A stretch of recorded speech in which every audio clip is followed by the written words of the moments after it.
निधये सर्वविद्यानां दक्षिणामूर्तये नमः। ಶ್ರೀ ಗುರು ಬಸವಲಿಂಗಾಯ ನಮಃ। ಪರಮ ಪೂಜ್ಯ ಪ್ರಾತಸ್ಮರಣೆಯ ಎನ್ನಾತ್ಮ ಕಲ್ಯಾಣ ಕರ್ತೃಗಳಾಗಿರುವಂಥ ಸದ್ಗುರುನ ಶ್ರೀ ಚರಣ ಕಮಲಗಳನ್ನು ಉತ್ಪನ್ನದಲ್ಲಿ ಸ್ಥಾಪಿಸಿಕೊಂಡು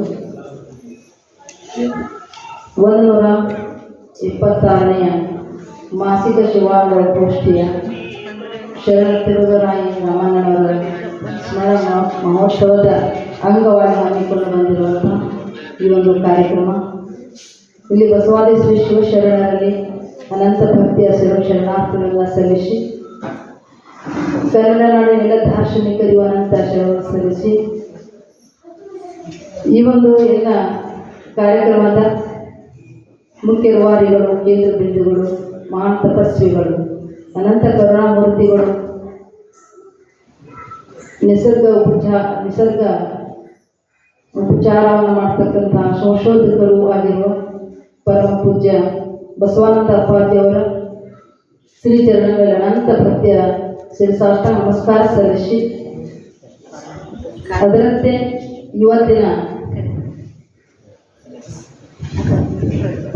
ಈ ಕಾರ್ಯಕ್ರಮದಲ್ಲಿ ಕುಲಪತಿಗಳು ವಿಶ್ವವಿದ್ಯಾಲಯ Dharwad doctor PL Patil sir ಅವರಿಗೂ ಹಾಗೂ ಶ್ರೀ ಕೆ ನಿತ್ಯಾನಂದರವರಿಗೂ, ಸಂಕಮ್ಮನವರಿಗೂ ಹಾಗೂ ಇಲ್ಲಿಯವರಿಗೆ ಉಪನ್ಯಾಸ ನೀಡತಕ್ಕಂಥ ರಾಮ ಮೂಲಿಗೆಯವರಿಗೂ, ಇನ್ನುಳಿದ ಸನ್ಮಾನಿತರಿಗೂ, ದಾಸೋಹಿಗಳಿಗೂ, ನಿರೂಪಕರಿಗೂ, ಸ್ವಾಗತ ನೀಡಿರ್ತಕ್ಕಂಥವರಿಗೂ ತಮ್ಮೆಲ್ಲರಲ್ಲಿಯೂ ಅನಂತ ಶರಣಾರ್ಥಿಗಳನ್ನು ಸಲ್ಲಿಸಿ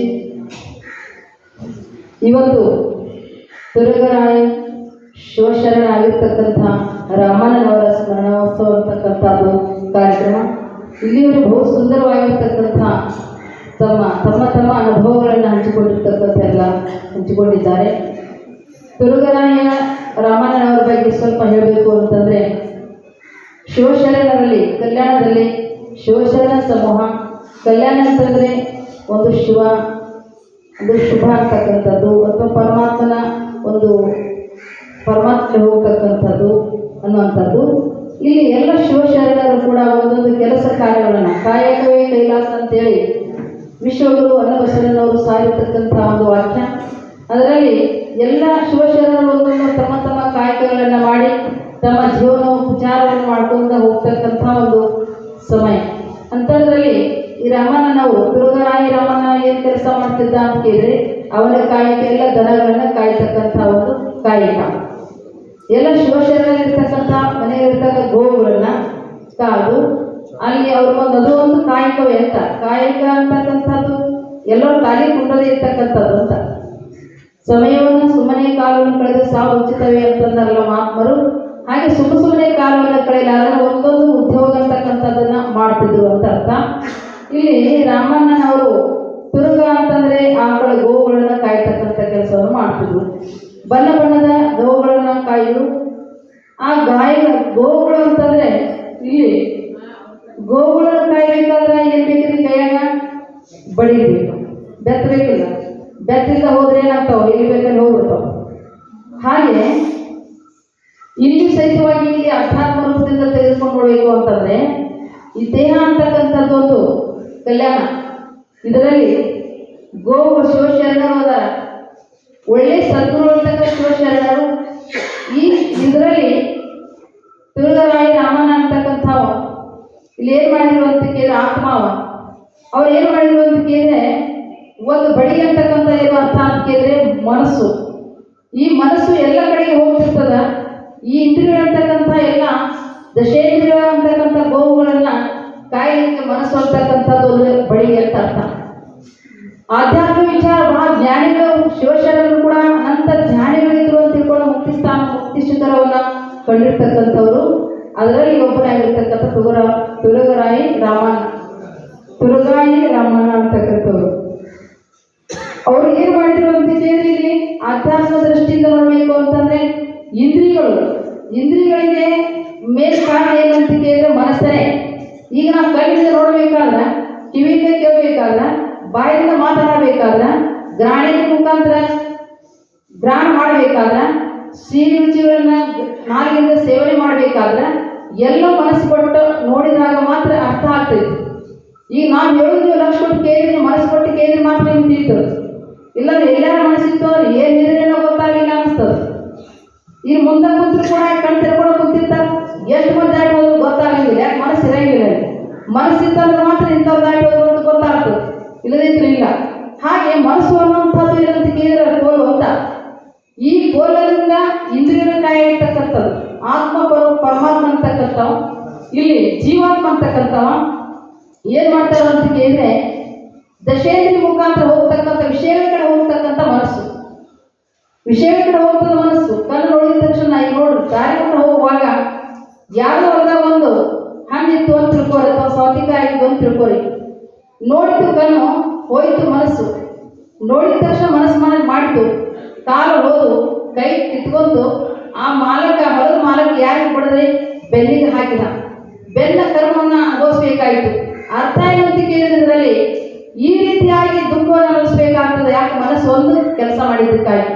ಅದೇ ಮನಸ್ಸು ನಿಯಂತ್ರಣದಲ್ಲಿತ್ತು ಅಂತ ಕೇಳಿದ್ರೆ ಆ ಮನಸ್ಸು ಕಣ್ಣು ನೋಡಬೇಡ ಅಂತಂದ್ರೆ ಈ ಮನಸ್ಸು ಹೇಗಿತ್ತು ಅಂತಂದ್ರೆ ಅದು ನಿಯಂತ್ರಣ ಅಂತ ಅರ್ಥ. ಅದಕ್ಕೆ ಇದೇ ರೀತಿಯಾಗಿ ಎಲ್ಲ ಬರ್ತದ. ಇದ್ರ ವಿಸ್ತಾರವನ್ನು ಹೇಳ್ಕೊತ ಹೋಗಿಲ್ಲ, ಸಮಯ ಬಹಳ ಬಿಟ್ಟದ. ಅದಕ್ಕಿಂತ ಒಂದು ಅಂದನವನ್ನ ಏರಿದ ಸೊನಗದಂತೆ ಕಂಡು ಮುನ್ನಿನ ಸ್ವಭಾವ ಸುಡು ಸುಡು ಮನವಿದು ವಿಷಯಕ್ಕೆ ಹರಿಯೋದು. ಅದಕ್ಕಾಗಿ ವಿಷಯ ಹೋಗ್ತಕ್ಕಂಥ ಮನಸ್ಸು ಸುಡುವಂತೆ ಮಹಾತ್ಮರು ಕೂಡ ಶರಣರು ಹೇಳ್ಕೊಂಡ್ಬಂದಿದ್ದಾರೆ. ಅಂತ ಮನಸ್ಸಿಗೆ ನಿಯಂತ್ರಣ ಅಂತಕ್ಕಂಥದ್ದು ಮಾಡಿದಾಗ ವಿಷಯದ ಕಡೆ ನಮ್ಮ ಮನಸ್ಸು ಹೋಗೋದಿಲ್ಲ, ನಿಯಂತ್ರಣದಲ್ಲಿ ಬರ್ತದ. ಅಂದನವನ್ನ ಏರಿ ಸೊನಗದಂತೆ ಗಂಡೊಡೆ ಬಿಡುವುದು ಮುನ್ನಿನ ಸ್ವಭಾವ. ಅಂದ್ರೆ ಅಂದನ ಅಂತಂದ್ರೆ ಪಲ್ಲಕ್ಕಿಯಲ್ಲಿ ಕುಂಡಿರ್ತಕ್ಕಂಥ ಒಂದು ನಾಯಿ ಏನ್ ಮಾಡ್ತದ ಅಂತ ಕೇಳಿದ್ರೆ ಒಂದು ಹೊಲಸು ನೋಡಿದ ಚೆಂಗನ ಜೀವ ಹೋಗ್ಬಿಡ್ತೈತಿ.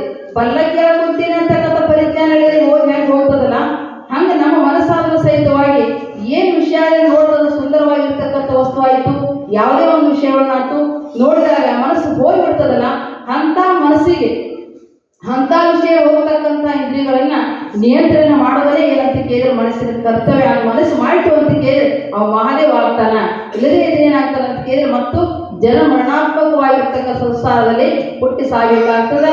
ಒಂದು ಮಾತು ಹೇಳ್ಬಿಡ್ತೇನೆ ಏನಂತ ಕೇಳಿದ್ರೆ ನಮ್ಮ ಮನಸ್ಸು ಹೆಂಗೆ ಗೆಲ್ಲಬೇಕು ಅಂತ ಕೇಳಿದ್ರೆ ಎಲ್ಲ ಇಂದ್ರಿಯ ಮುಖಾಂತರ ಮನಸ್ಸು ಹೋಗೋದನ್ನ ಐತಿ. ಹೋದಾಗ ಹೆಂಗೆ ನಿಯಂತ್ರಣ ಮಾಡ್ಬೇಕ್ರಿ, ಹೆಂಗೆ ಪರಮಾತ್ಮನ ಕಂಡ್ಕೋಬೇಕು ಅಂತ ಮಹಾತ್ಮರು ಶಿವಶರಣರು ಕೂಡ ಇದೇ ಕೆಲಸವನ್ನು ಮಾಡಿದ್ದಾರೆ. ಯಾಕಂದ್ರೆ ಸತತವಾಗಿ ಅವರು ಮನಸ್ಸನ್ನ ಪರಮಾತ್ಮನ ಕಡೆ ಮೀಸಲಾಗಿಟ್ಟರು ಅಂತ ತಿಳ್ಕೊಂಡು ಪರಮಾತ್ಮ ಹೋಗಿಟ್ರು. ಅದೇ ಸತತವಾಗಿ ಅವ್ರ ಮನಸ್ಸನ್ನ ಈ ವಿಷಯಗಳಿಗೆ ಇಟ್ಟಿದ್ರೆ ಮಹಾತ್ಮ ಆಗ್ತಿರ್ಲಿಲ್ಲ ಅನ್ನೋದಕ್ಕೆ ಒಂದು ದೃಷ್ಟಾಂತ ಏನಂತ ಕೇಳಿದ್ರೆ ನಿಮ್ಗೆಲ್ಲ ತಿಳಿಯುವಾಗ ಸರ್ಕಸ್ ಎಲ್ಲಾರು ನೋಡಿರ್ಬೋದು ನೀವು.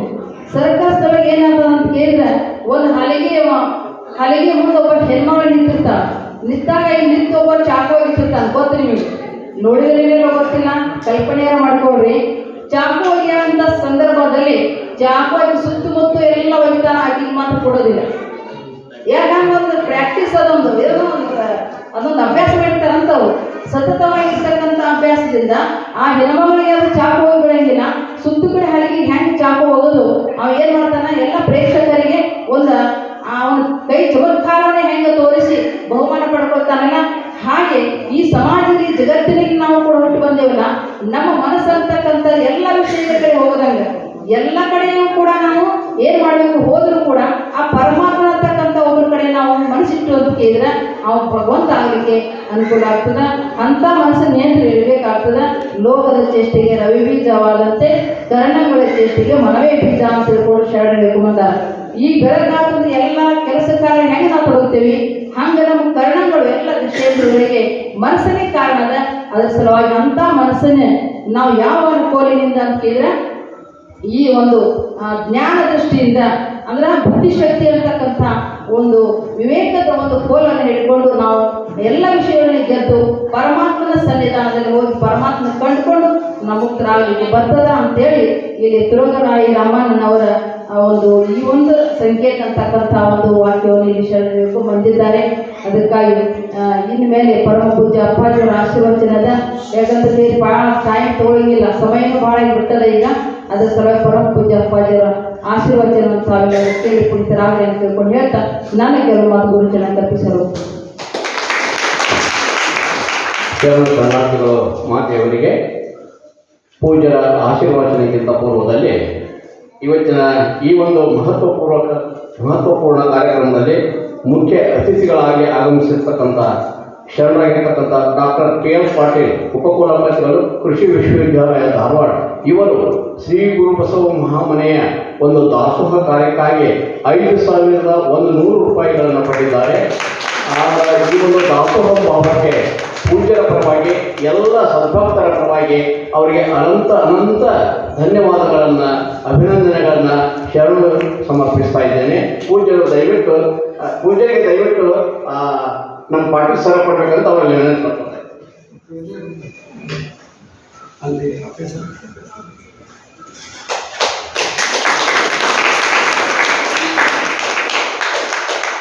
ಅದೇ ರೀತಿ ಇವತ್ತಿನ ಕಾರ್ಯಕ್ರಮದಲ್ಲಿ ಭಾಗವಹಿಸಿರ್ತಕ್ಕಂಥ ನಮ್ಮ ಶ್ರೀ ಗುರುಬಸವ ಮಹಾಮನೆಯ ಪರಮ ಭಕ್ತರಾಗಿರ್ತಕ್ಕಂಥ ಶರಣ ದಂಪತಿಗಳಾಗಿರ್ತಕ್ಕಂಥ ಶರಣೆ ಮಹಾದೇವಿ ಮತ್ತು ಶರಣ ಸಿದ್ಧಲಿಂಗಪ್ಪ ನೇಗಿಹಾಳ್ ಸಾಕಿನ್ ಹಳಿಯಾಳ್ ಇವರು ಪರಮ ಪೂಜ್ಯರು ರಚಿಸಿರುವ ವಚನ ಹೃದಯ ಗ್ರಂಥಕ್ಕಾಗಿ 2,000 ರೂಪಾಯಿಗಳನ್ನು ಗ್ರಂಥ ದಾಸೋಹವಾಗಿ ನೀಡಿದ್ದಾರೆ. ಅವರಿಗೆ ಅನಂತ ಧನ್ಯವಾದಗಳನ್ನು ಸಮರ್ಪಿಸುತ್ತಾ ಪೂಜ್ಯರ ಆಶೀರ್ವಾದಗಳನ್ನು ನೀಡುತ್ತಾರೆ.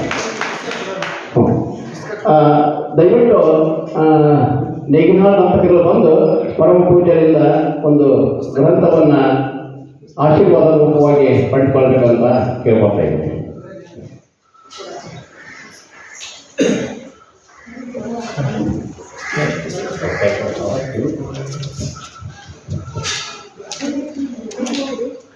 ಆತ್ಮೀಯ ಶರಣ ಬಂಧುಗಳೇ, ತಮ್ಮಲ್ಲಿ ಕೆಲವರಿಗೆ ಗೊತ್ತಿರುವ ಹಾಗೆ ಪರಮ ಪೂಜ್ಯ ಬಸವಾನಂದ ಶ್ರೀಗಳು ಬಸವಾದಿ ಶಿವಶರಣರ ಪಾವನ ಕ್ಷೇತ್ರ ಬಸವ ಕಲ್ಯಾಣದಲ್ಲಿ ನವೆಂಬರ್ 4ರಿಂದ ನವೆಂಬರ್ 21ರವರೆಗೆ ಆರೋಗ್ಯ ಮತ್ತು ಆಧ್ಯಾತ್ಮ ಅಂತಕ್ಕಂಥ ವಿಷಯದ ಮೇಲೆ 18 ದಿನಗಳವರೆಗೆ ಪ್ರವಚನವನ್ನು ಸಾಕಷ್ಟು ಭಕ್ತ ಸಮೂಹದ ಎದುರಿಗೆ ಪ್ರವಚನವನ್ನು ಮಾಡಿದ್ದಾರೆ. ಪೂಜ್ಯರ ಪ್ರವಚನದ ಪ್ರಭಾವದಿಂದ ಬಸವ ಕಲ್ಯಾಣದ 500ಕ್ಕೂ ಹೆಚ್ಚು ಶರಣೆಯರು ಉಪವಾಸ ವೃತ್ತವನ್ನು ಆಚರಿಸಿದ್ದು ಒಂದು ಮಹತ್ ಸಾಧನೆ. ಈಗ ದಿನಂಪ್ರತಿ ಪೂಜೆಗೆ ಫೋನ್ಗಳು ಅಲ್ಲಿಂದ ಬರ್ತವೆ. ಪೂಜೆರೆ ನಾನು ಇಷ್ಟು ಕೆ ಜಿ ಕಡಿಮೆ ಇದೆ, ಪೂಜೆರೆ ನನ್ನ BP ಕಡಿಮೆ ಆಯಿತು, ನನ್ನ ಶುಗರ್ ಕಡಿಮೆ ಆಯಿತು ಅಂತ. ಅಂದರೆ ಈ ಉಪವಾಸದ ಮಹತ್ವ ಎಷ್ಟಿದೆ ಅಂತಕ್ಕಂಥದ್ದನ್ನು ಅಲ್ಲಿ ಪೂಜ್ಯರು ಪ್ರಸ್ತುತಪಡಿಸಿದ್ದಾರೆ. ಅದೇ ಸಮಯದಲ್ಲಿ ನವೆಂಬರ್ 21ರಂದು ಮಂಗಲ ದಿವಸ ಪರಮ ಪೂಜ್ಯರು ಅತ್ಯಂತ ಕಠಿಣ ಪರಿಶ್ರಮ ವಹಿಸಿ ನಮ್ಮ ಜ್ಞಾನ ಚಕ್ಷುವಿನಿಂದ ಹೇಳಿ ಬರೆಸಿರತಕ್ಕಂಥ ಅದ್ಭುತ ಗ್ರಂಥ. ಬಹುಶಃ ಯಾರಾದರೂ ಸಂಶೋಧನಾ ವಿದ್ಯಾರ್ಥಿ ಅದನ್ನು ಬರೆದು ಕೊಡ್ತಿದ್ರೆ ಅದಕ್ಕೆ PhD ಕೊಡುವುದರಲ್ಲಿ ಯಾವುದೇ ಸಂಶಯವಿದ್ದಿಲ್ಲ. PhD ಸಂಶೋಧನಾ ಗ್ರಂಥಕ್ಕೆ ಸಮನಾಗಿರ್ತಕ್ಕಂಥ ವಚನ ಹೃದಯ, ವಚನಾಂಗಿತರ ವೈಶಿಷ್ಟ್ಯ ಮತ್ತು ವೈವಿಧ್ಯ ಇರತಕ್ಕಂಥ ಅದ್ಭುತವಾಗಿರ್ತಕ್ಕಂಥ ಗ್ರಂಥ. ಸುಮಾರು 35 ಶಿವಶರಣೆಯರ ವಚನಾಂಕಿತಗಳ ಬಗ್ಗೆ ಕೆಲವೊಂದಿಷ್ಟು ಬೇಸಿಕ್ ಕಾನ್ಸೆಪ್ಟ್ ಅಂತ ಹೇಳ್ತೇವೆ ನಾವು. ಶರಣ ತತ್ವದ ಬಗ್ಗೆ ಪೂಜ್ಯರು ಬಹಳ ಬುದ್ಧಿಮತ್ತೆಯನ್ನು ಉಪಯೋಗಿಸಿ ಆ ಗ್ರಂಥವನ್ನು ರಚಿಸಿದ್ದಾರೆ. ಆ ಗ್ರಂಥಗಳು ಲಭ್ಯವಿದೆ, ಅವುಗಳನ್ನು ತಾವು ಯಾರಾದರೂ ತಗೋಬೋದು. ಬಹಳಷ್ಟು ಜ್ಞಾನಪೂರ್ಣವಾಗಿರ್ತಕ್ಕಂಥ ಗ್ರಂಥಗಳು. ಅಂಥ ಗ್ರಂಥ ರಚಿಸಿರ್ತಕ್ಕಂಥ ಪೂಜ್ಯರಿಗೆ ನನ್ನ ವೈಯಕ್ತಿಕವಾಗಿ ಮತ್ತು ಎಲ್ಲ ಭಕ್ತವೃಂದದ ಪರವಾಗಿ ಅವರಿಗೆ ಧನ್ಯವಾದಗಳನ್ನು ಸಮರ್ಪಿಸುತ್ತಾ, ವಿಶ್ವವಿದ್ಯಾಲಯ ಪಡೆದೇ ಹೋದರೂ ಜನಮಾನಸದ ವಿಶ್ವವಿದ್ಯಾಲಯ ಏನಿದೆಯಲ್ಲ ಅವರಿಗೆ PhD ಡಾಕ್ಟರ್ ಪದವಿಯನ್ನು ಇವತ್ತು ನಾವು ಅವರಿಗೆ ಕೊಡ್ತಾ ಇದ್ದೇವೆ. ಅಂಥ ಒಂದು ಅದ್ಭುತವಾಗಿರ್ತಕ್ಕಂಥ ಗ್ರಂಥ ರಚನೆ.